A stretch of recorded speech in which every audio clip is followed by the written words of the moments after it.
Hi, this is Reuben Sokol for our OBRN News.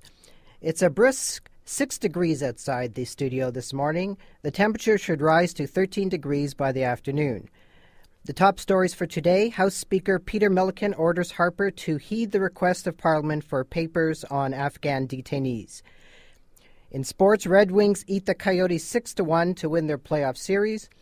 And on the lighter side, live chickens may soon wander about the city streets. In today's top story, the Speaker of the House of Commons, Peter Milliken, challenged Prime Minister Harper, according to the Toronto Star. Milliken stated that Harper must comply with the will of Parliament and agreed to hand over government papers on the Afghan detainees. The opposition parties had requested these papers several months ago. Milliken stated that the will of Parliament reigns supreme in this country. He gave Harper some wiggle room by providing the government and the opposition 2 weeks to reach a compromise. Otherwise, he might find the government in contempt or force an election. The government, in turn, might refer the matter to the Supreme Court. As background, Harper prorogued or suspended Parliament twice in the past year.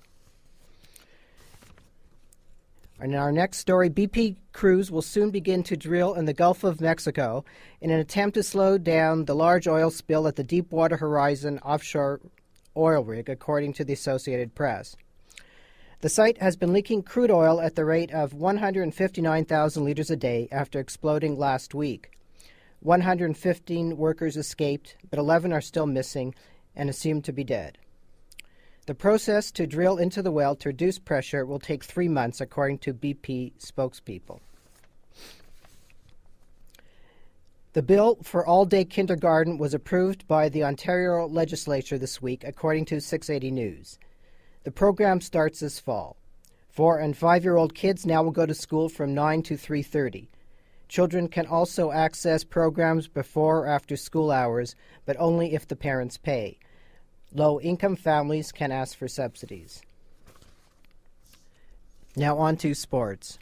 As our top stories, the Detroit Red Wings ate the Phoenix Coyotes for dinner, passing them by a score of 6-1 to win their 7-game series. 40-year-old Nicholas Lindstrom scored 2 goals and added an assist. Phoenix goalie Briz Kalu continued his heroics by stopping 17 shots in the first period. He could, though, not stop the Detroit barrage in the second, when Pavel Datsyuk potted 2 goals in less than 2 minutes. Detroit added another 2 goals in a period when they shot a total of 22 shots. All first-round playoffs have ended except the Washington-Montreal series that ends tonight in a 7th game. Advancing to the next round are Philadelphia, Boston, and Pittsburgh from the east, and Chicago, San Jose, Vancouver, Detroit from the west. On to baseball. The Blue Jays lost again at home to the Boston Red Sox. This time, their pitching almost held up. Sean Markham, who missed all of last year with an elbow injury, only yielded 1 run over 7 innings. The bullpen only let in 1 run this time. Reliever Kevin Gregg walked in the winning run in the 8th inning. The Jays have now lost 4 in a row to Eastern teams. Its record now stands at 10-11, 1 game below 500.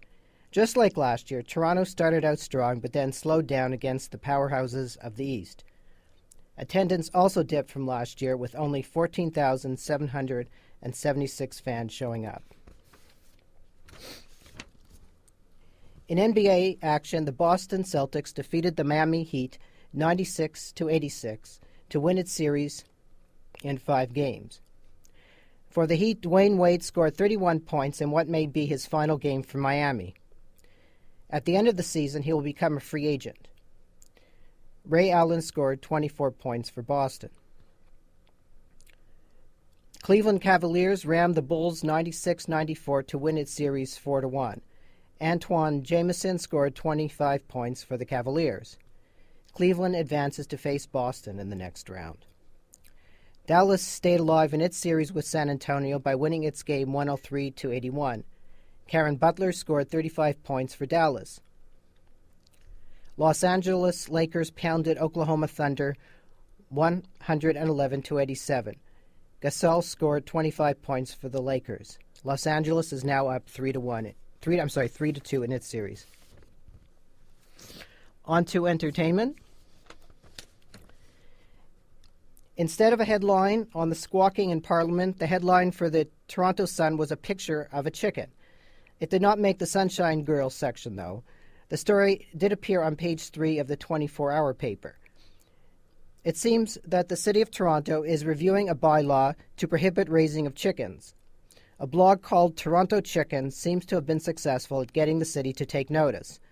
Lawson Oates for the city states that it will be studying the practices of other cities.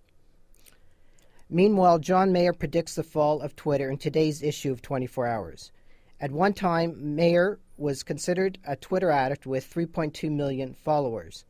Mayer now states that Twitter should serve as a useful link to other sites, as a kind of bulletin board rather than a form of quick hate mail.